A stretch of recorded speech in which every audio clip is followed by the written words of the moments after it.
I haven't finished Mindseye, and honestly, I don't think I need to. Because after spending hours trudging through this barely functioning fever dream, I've seen enough. It's not a game, it's a psychological test disguised as entertainment. A test I failed. I don't even feel bad about it. This game is a case study in how not to make a video game. It's the digital equivalent of a wet sock.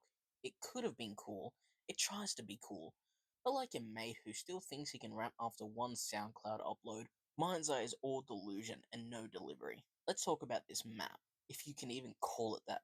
There's two dots. Two, like a budget version of a treasure map made by someone who's never left their basement. No labels, no context, no, hey champ, maybe try going here. Just two glowing cryptic nipples of confusion floating in a sea of UI vomit, and whichever one you pick, it's a trap. Mission fails, game laughs, you die a little inside. At one point, I got a phone call. Your car's in your usual spot. Usual spot? Bro, I've never seen this place in my life. There's no marker, no path. The map was like, figure it out, loser. So now I'm doing laps around the city like a dementia patient looking for his keys, and when I do find it, it's tucked away in some cursed parking lot like the Batmobile had a mental breakdown. This isn't poor design, this is intentional sabotage. The map actively wants you to fail. I've had more helpful direction from a magic 8 ball. I will admit, the gunplay is not trash. It's serviceable. Doesn't try to reinvent the wheel or glue knives to your feet. It's just clean, clicky, and actually kind of fun. It's like the one part of the game made by someone who didn't inhale paint before work. The main character also had a bit of charm, and bonus points for casting the voice actor Wrench from Watch Dogs 2. He somehow delivers a solid performance despite the fact the rest of the game held together with duct tape and shame. He's charismatic, funny, and actually made me care for about 3 minutes until the next bug kicked me in the head. Then there's this CPR scene, and holy hell, you're supposed to be saving someone's life, but it plays out like you're trying to inflate a bouncy castle with a straw. The controls are unresponsive, the pacing is slower than a turtle stuck in molasses. It's not emotional, it's not dramatic, it's just awkward.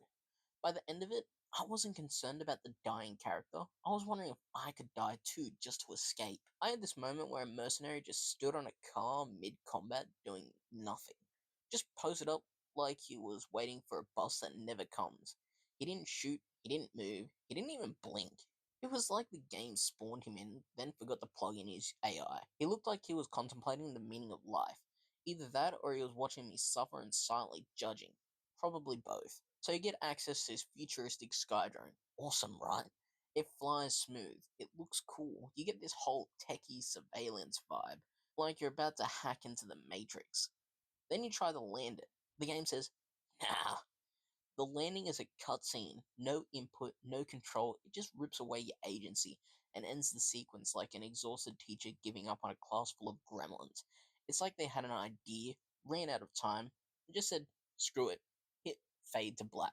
The bugs in this game aren't minor. They're biblical. I've seen cars drive through trucks like they're auditioning for the next Doctor Strange movie. In one mission, I had to steal a truck. Easy, right?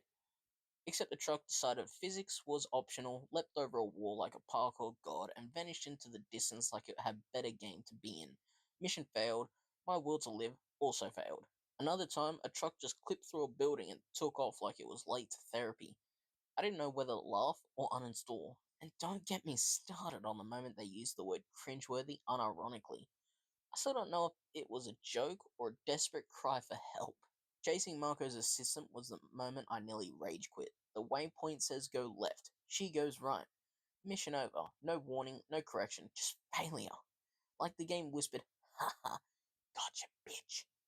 I've had better directions from a flat earth conspiracy forum. The mission design is so lazy it makes Skyrim follow the arrow look like a tactical military planning. This isn't a game, it's a cutscene collection with some occasional walking. You don't play Mind's Eye, you endure it.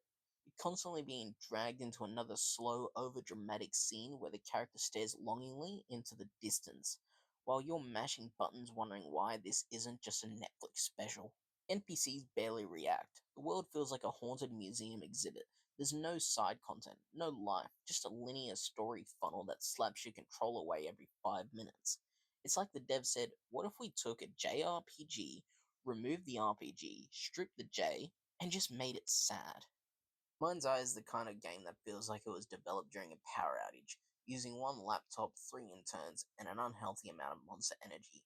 There are some decent ideas here, solid gunplay, an alright lead voice, and an occasional, oh, hey, that's cool moment. But they're buried under an avalanche of bugs, busted mission logic, and a map that looks like it was drawn during a panic attack. And now, just when you think it couldn't get any more surreal, Leslie Benzies, the former Rockstar legend behind this whole catastrophe, drops the biggest plot twist of all. He thinks Rockstar paid people to leave negative reviews. Let me say that again for the people in the back who just choked on their disbelief. The guy who released a game where cars fly through walls, CPR scenes feel like failed QuickTime events, and mission markers don't work, thinks the only reason people didn't like it is Rockstar threw bags of cash at IGN to say mid. My dude, no one needed to be paid. The game did that all by itself.